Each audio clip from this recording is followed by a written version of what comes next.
축복합니다. 네, 식사들은 하고 오셨죠? 네, 성도 여러분, 여러분은 이만영 목사를 아십니까? 아시죠? 그런데 시간이 지나면 언젠가는 저를 또 잊어버릴 수도 있다고 저는 생각을 합니다. 그런 것을 저는 별로 개의치 않습니다. 그러면 여러분, 오늘 본문에 등장하는 아나니아라는 제자는 여러분 아십니까? 아나니아. 들어본 적은 있으신데, 그죠?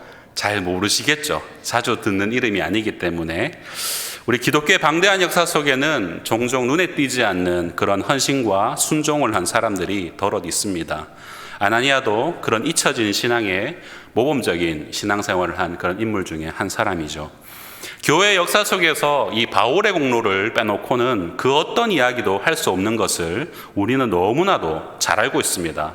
우리는 일주일의 설교 가운데서 최소한 그 본문이 바울 서신이 아니더라도 바울에 대한 언급을 한 번 이상은 듣게 됩니다. 왜냐하면 모든 우리 신학의 기초를 바울이 놓았기 때문입니다.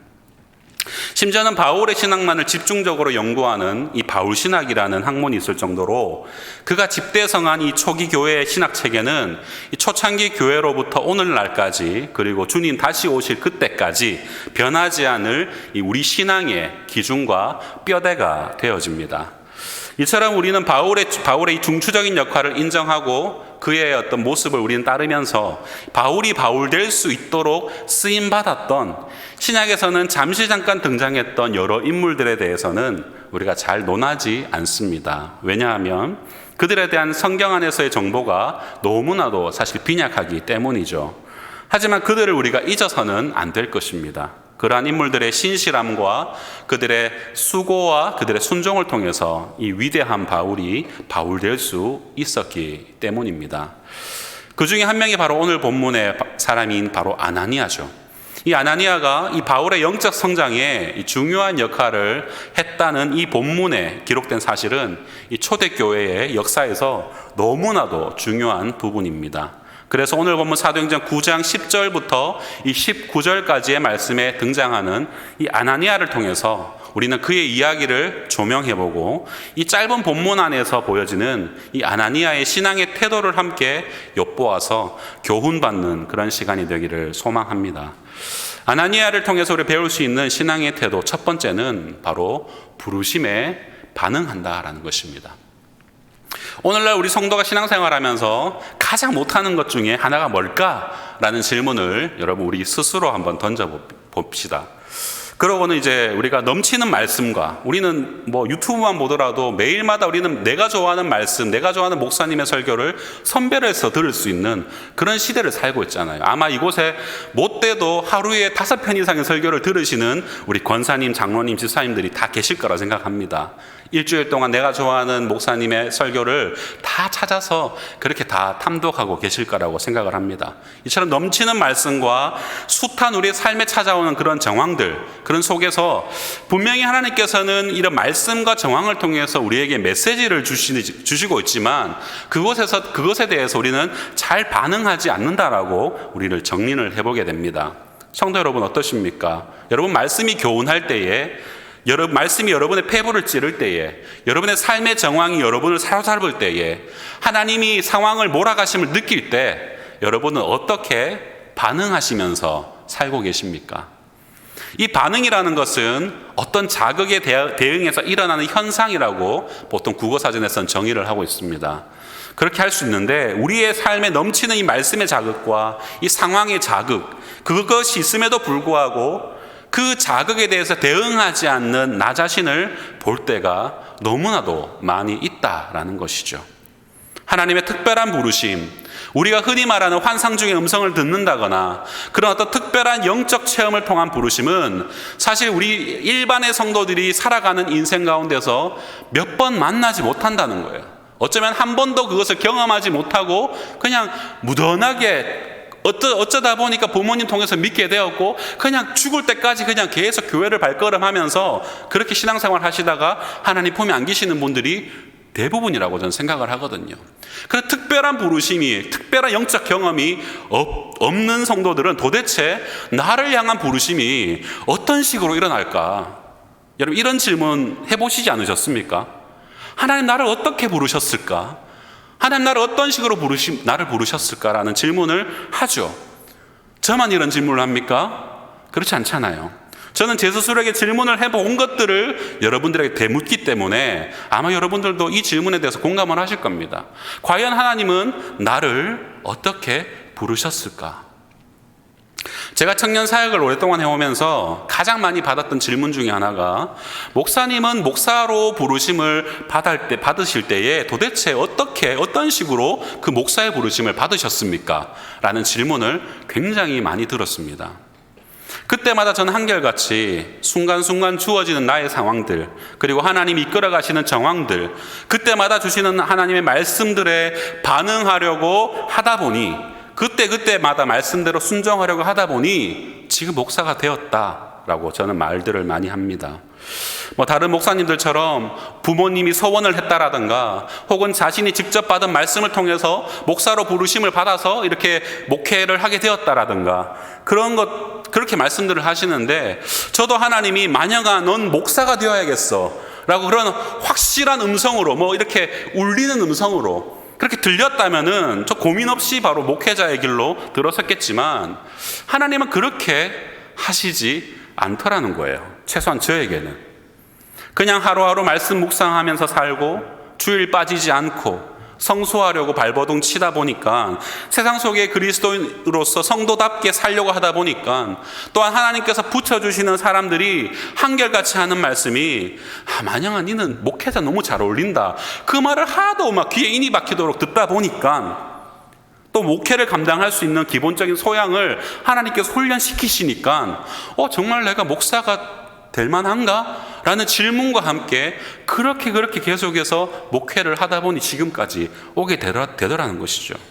물론 중요한 결정적 순간에는 제가 고난의 길을 선택해야 됐고, 그 고난을 감내할 용기가 있어야 했음을 지금 와서 돌아보면 문득 이렇게 미소가 지어집니다.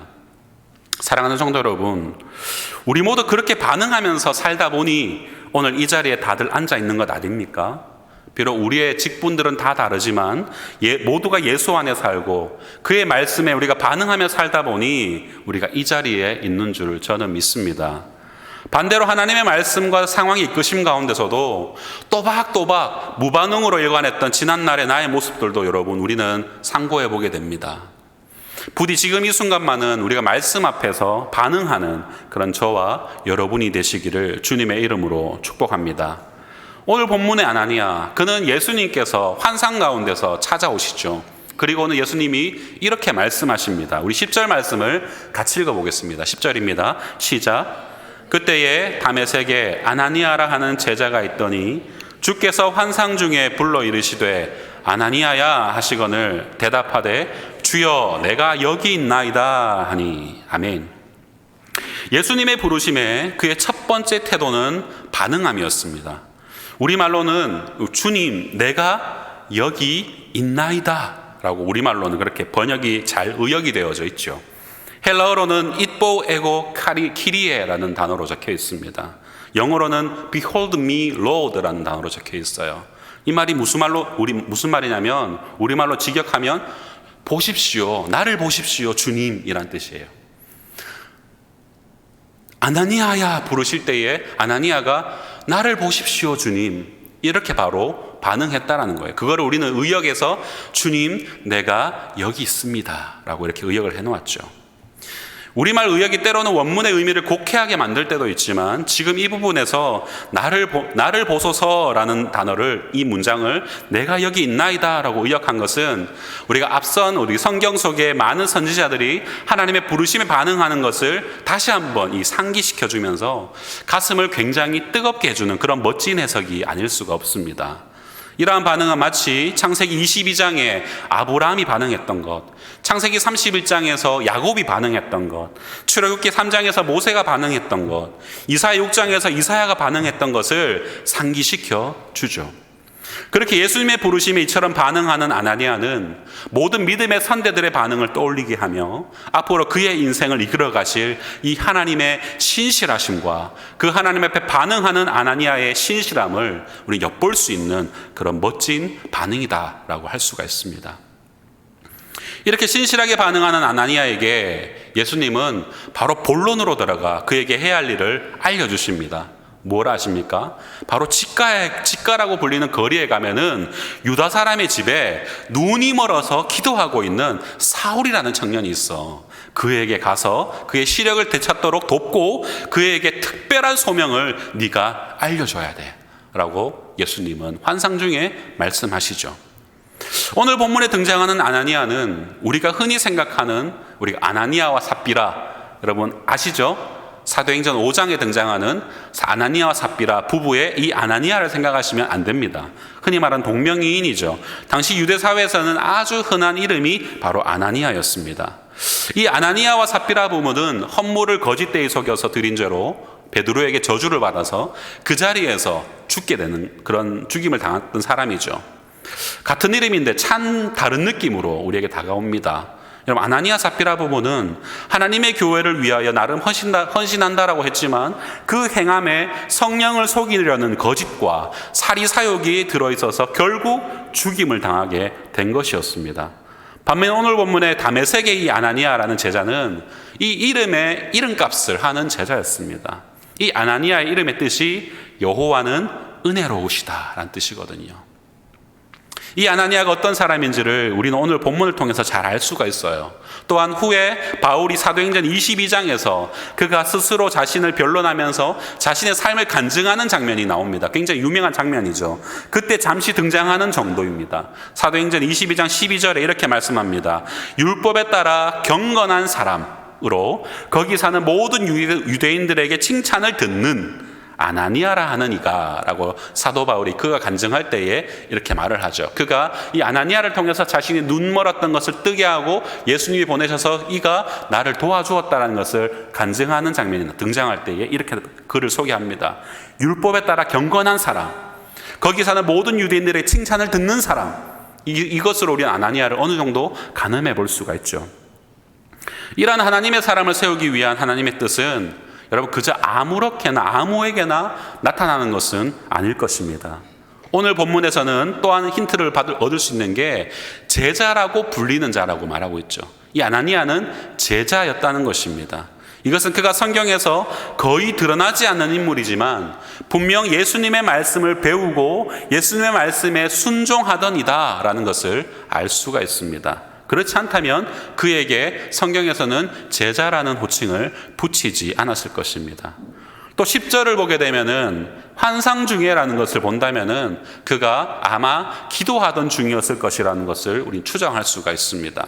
여러분 환상을 볼 때 여러분 보통 어떨 때 환상을 보십니까?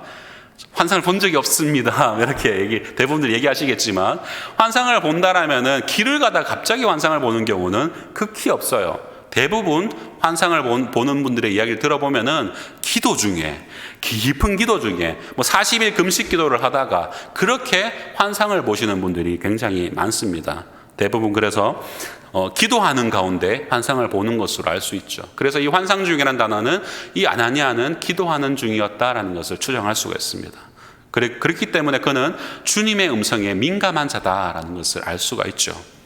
사랑하는 성도 여러분, 하나님 말씀에 붙들림 받고 쓰임받는 사람의 특징이 바로 이러합니다.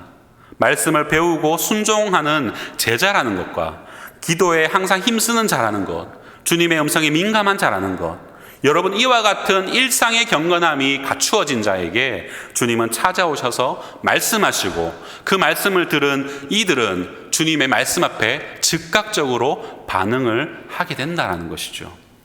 이처럼 성령 충만한 아나니아에게 나타난 예수님은 내가 너의 어떤 필요를 들어주겠다 하시며 나타나는 것이 아니라 바로 다른 사람을 세우는 일, 돕는 일에 네가 쓰임받아야겠다라고 하시면서 그렇게 역사하셨다는 것입니다. 물론 우리의 개인적인 기도 가운데도 주님은 응답해 주시지만 대부분은 우리가 타인을 위해서 간절히 기도할 때에 여러분 그 역사는 강하게 나타나더라는 것입니다. 여러분 제가 예전에 대학 다닐 때 저희 모교회 한 집사님이 제게 다가오셔서 기도 가운데 성령께서 저에게 돈을 주라고 감동을 주시더라 하시면서 저에게 100만 원이 든 봉투를 건네신 적이 있습니다. 그때 제가 딱 영대를 다니고 있을 때였는데 그 마지막 학기였어요. 그때 등록금이 100만 원이 모자라서 전전긍긍하던 때였던 것입니다.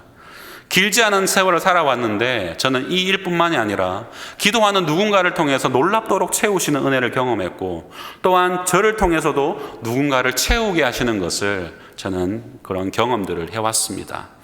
이런 역사의 배후에는 바로 아나니아와 같은 다른 사람을 세우는 삶이 밑바탕이 되더라는 것이죠.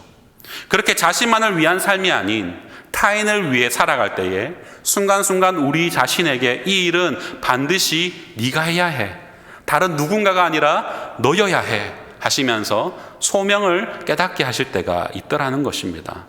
바로 그때 여러분은 어떻게 반응하십니까? 주님, 내가 여기 있습니다. 나를 사용하여 주옵소서. 네 주님, 제가 가지요. 네 주님, 제가 돕겠습니다 라는 반응이 여러분 바로바로 나오십니까? 그렇다면 여러분은 아나니아와 같이 말씀에 반응하는 성도들일 것입니다. 이렇게 반응하는 여러분을 통해서 바로 바울과 같은 사람이 세워지는 것입니다. 이 수많은 성경 지문 가운데 다메섹의 사건 하나에만 언급된 이 아나니아와 같은 비중 없는 한 사람을 통해서 신약성경 13권의 서신서를 작성한 이방인의 사도 바로 바울이 세워지게 된 것입니다. 마찬가지로 무식해서 글도 잘 모르신다는 그 집사님이 등록금 없어서 고민하는 만영이를 도우라는 그 성령의 감동에 반응하여서 섬겨주신 그 사랑이 오늘 저를 이 강대상 위에 있게 한 것이 아닐까 생각을 해보게 됩니다. 그렇게 말씀 가운데, 여러분 기도 가운데, 찬양 가운데 우리의 심령을 터치하시는 이 하나님의 만지심과 은혜가 있을 때 여러분 모르쇠로 일관하지 마시고 즉각적으로 반응하는 믿음이 저와 여러분 모든 성도님들에게 임하기를 주의 이름으로 축복합니다. 우리가 아나니아를 통해서 배울 수 있는 신앙의 태도 두 번째는 바로 하소연하라라는 것입니다. 성도 여러분, 우리는 신앙생활을 하면서 도무지 이해가 되지 않는 그런 상황에 봉착할 때가 있지 않습니까? 혹시 이곳에도 대략 한 대여섯 분은 그런 상황에 봉착해 계신 분이 있으신 것 같아요. 아니면 말고요. 예, 있으신 것 같은데 그때 여러분 우리가 어떻게 해야 됩니까? 하나님 앞에 아뢰야죠. 그때 그런 상황에 도무지 이게 무슨 상황입니까 하나님? 그때에 여러분 모르쇠로 지나가 버릴 때가 제법 있습니다. 내 힘으로 한번 해보려고 하나님 뜻에는 별로 관심이 없어서 재수가 없어서 내가 이 상황에 처했다라고 생각하고 그냥 하나님 뜻을 구하지 않고 모르쇠로 그냥 지나가 버릴 때가 여러분 우리는 숱하게 많습니다. 여러분 한번 생각해 보십시오. 지나간 한 달 동안의 여러분의 삶을 한번 곰곰이 한번 생각해 보십시오.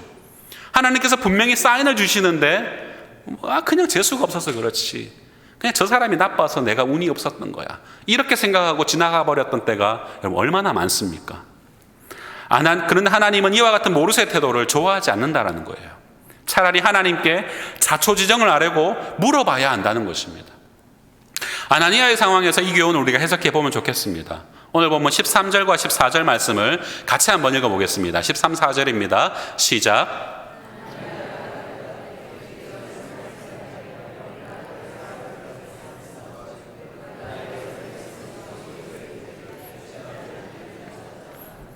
여기서도 주의 이름을 부르는 모든 사람을 결박할 권한을 대제사장들에게서 받았나이다 하거늘.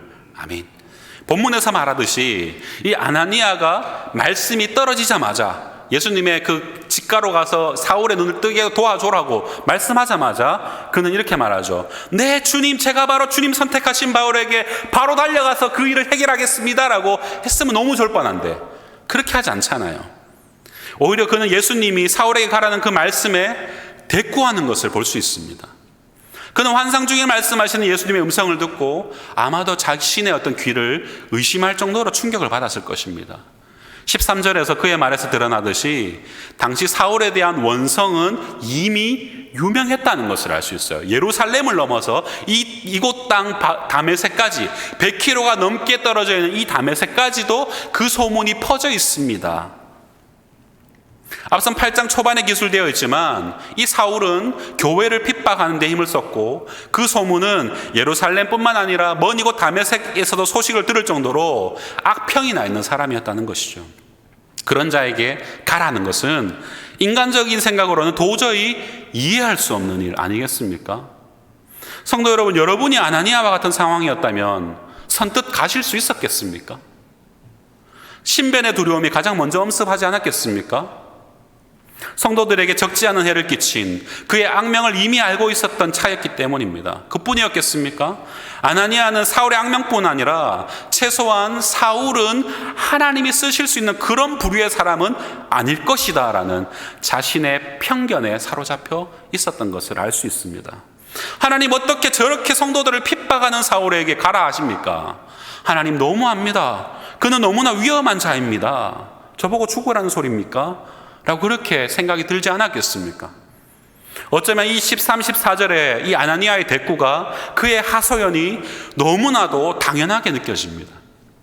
그러나 사랑하는 성도 여러분, 하나님의 부르시면 이처럼 너무나도 오묘할 때가 있습니다.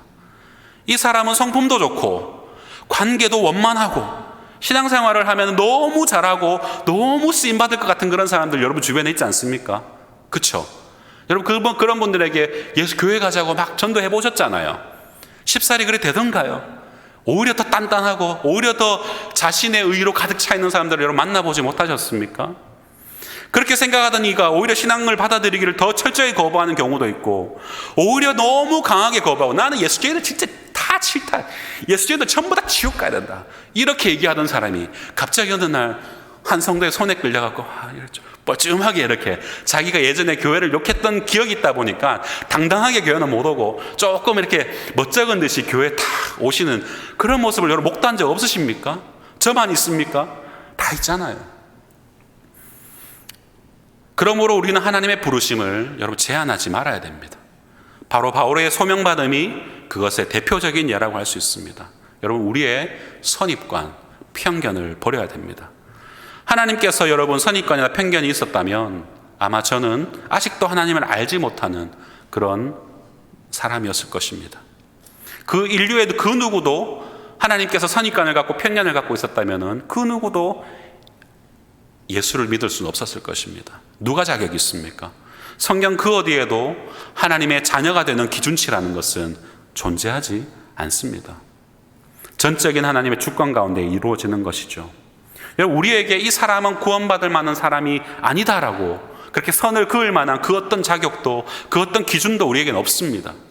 예수님의 음성을 듣고 하소연했던 이 아나니아와 같이 나의 편견에 사로잡힐 때도 있고 두려움과 분노로 주님의 뜻을 분별하지 못할 때도 있습니다. 하지만 성도는 바로 이런 상황에 하나님께 하소연해야 된다는 거예요. 그대로 내 편견대로 그냥 딱 끝, 여기서 끝, 저 좀 나쁜 놈, 예수 안 믿을 놈, 끝, 이렇게 살아가는 것이 아니라 하나님께 물어야죠.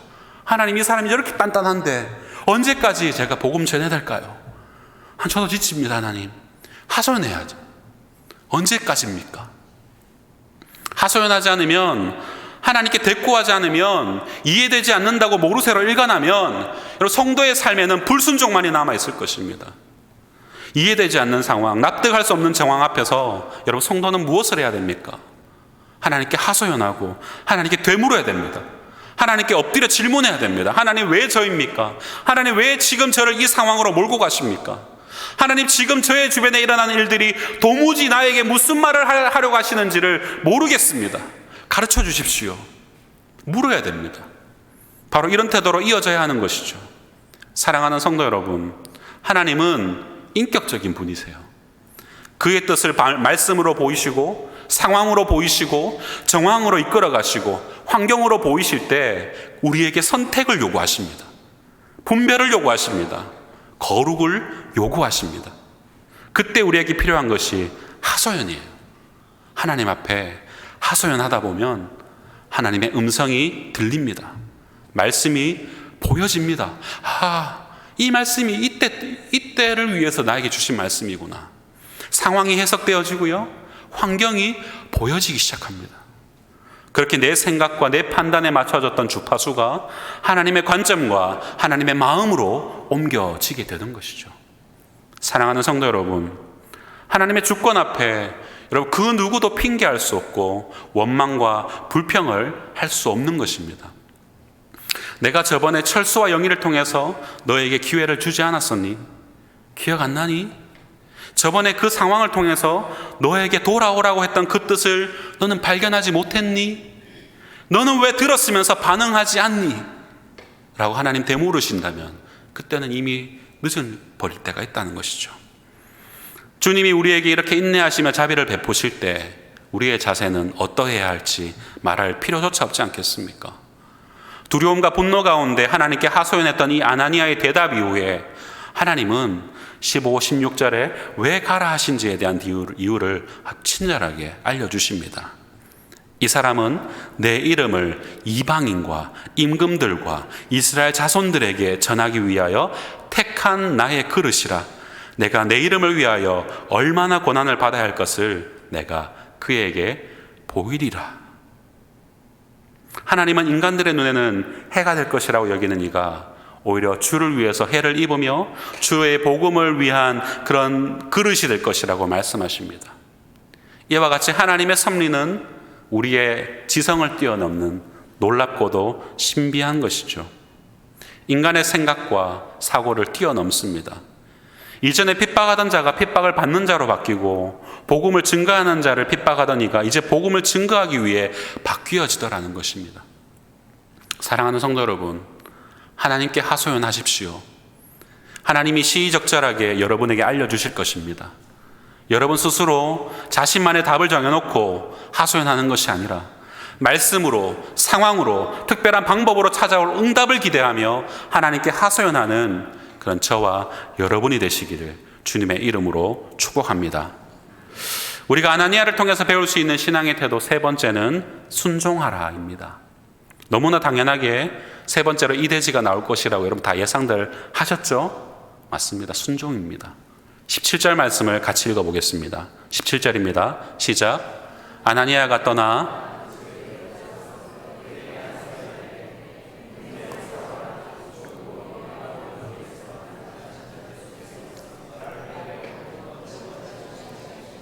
성령으로 충만하게 하신다 하니. 아멘.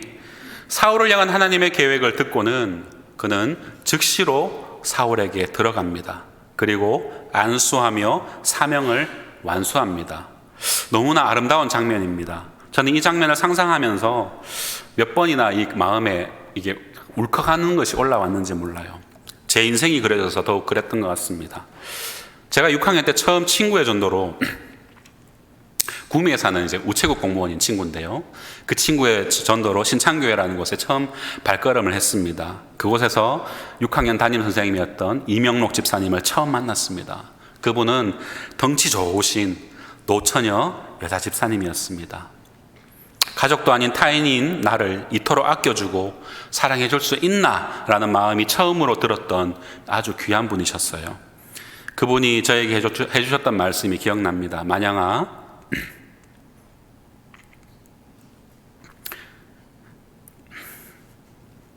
예수님이 너를 사랑하신단다. 예수님이 나에게 너를 사랑해 주라고 보내주셨어 라고 하셨던 말씀이 아직까지도 제 귓가에 맴돕니다. 사랑하는 성도 여러분, 여러분도 주일학교나 또 신앙생활을 하시면서 변하지 않을 것 같은 사람이 변하는 모습을 얼마나 많이 보셨습니까? 주님의 시각으로 여러분 다시 보셔야 됩니다.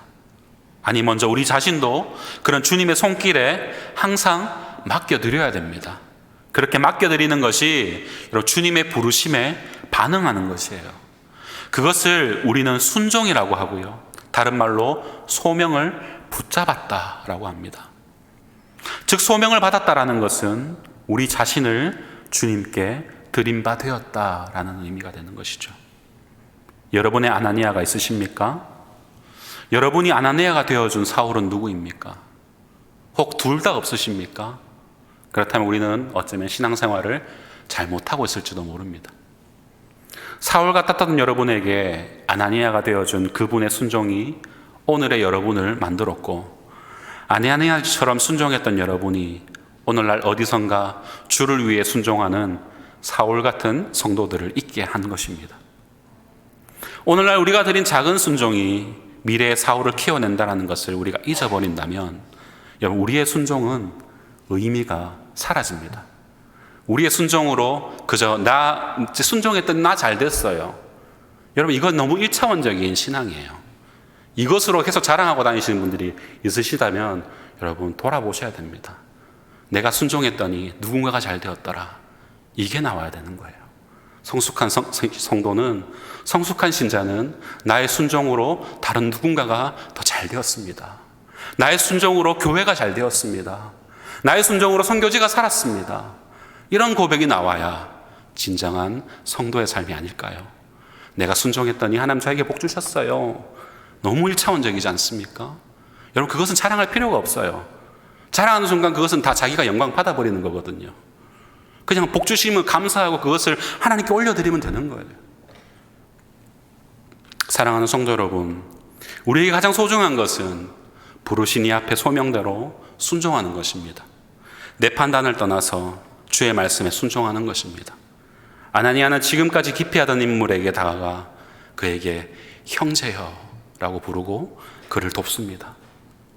또 그가 강건하여지도록 돌보아주고 기피 인물이었던 사울을 초대교회 공동체 안으로 들어올 수 있도록 그 첫 번째 통로가 되어준 사람, 그가 바로 오늘 본문에 잠시 등장하는 아나니아였습니다.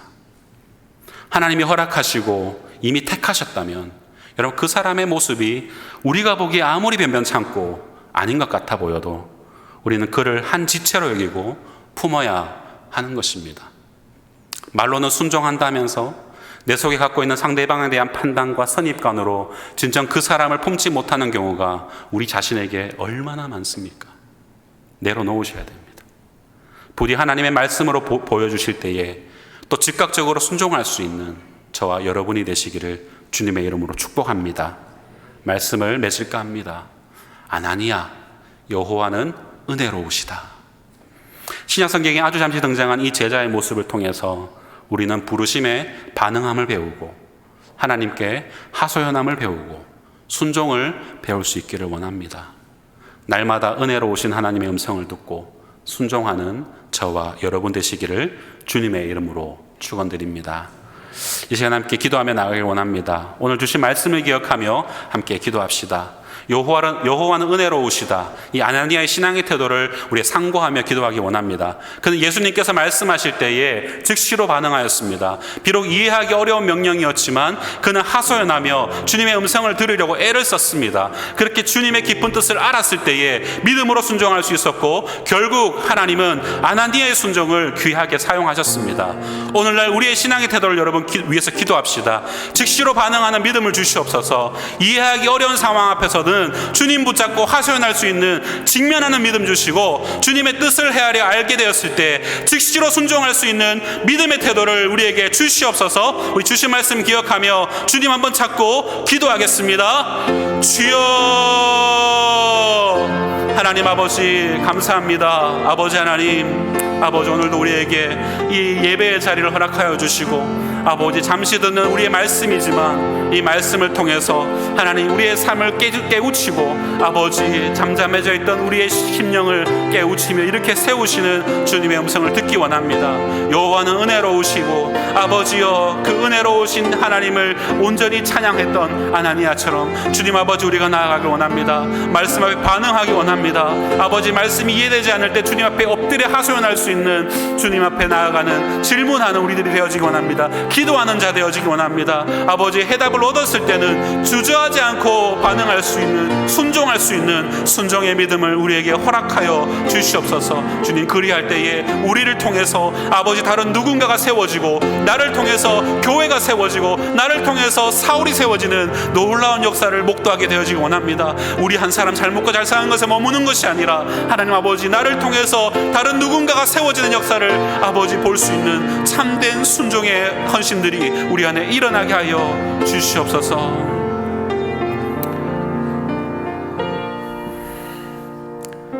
사랑의 하나님 아버지 감사합니다. 오늘도 이 성전에 나와서 주님 앞에 예배하고 말씀이 주는 교훈을 받게 하시니 감사드립니다. 오늘 이 아나니아의 신실한 모습이 우리의 모습이 되어지기를 소망합니다. 주님이 부르실 때 즉시로 반응하는 믿음 주시고 자신만을 위한 신앙이 아니라 다른 이를 위해 기도로 반응하는 믿음을 주시옵소서.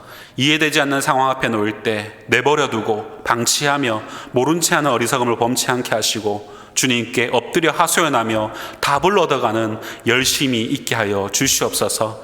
그렇게 주님의 뜻을 분별하였을 때는 주저하지 않고 즉시로 순종하는 믿음 우리에게 부어 주시옵소서. 이 시간 결단하고 다짐하오니 주여 그리하옵소서. 감사드리며 예수님 이름으로 기도드립니다.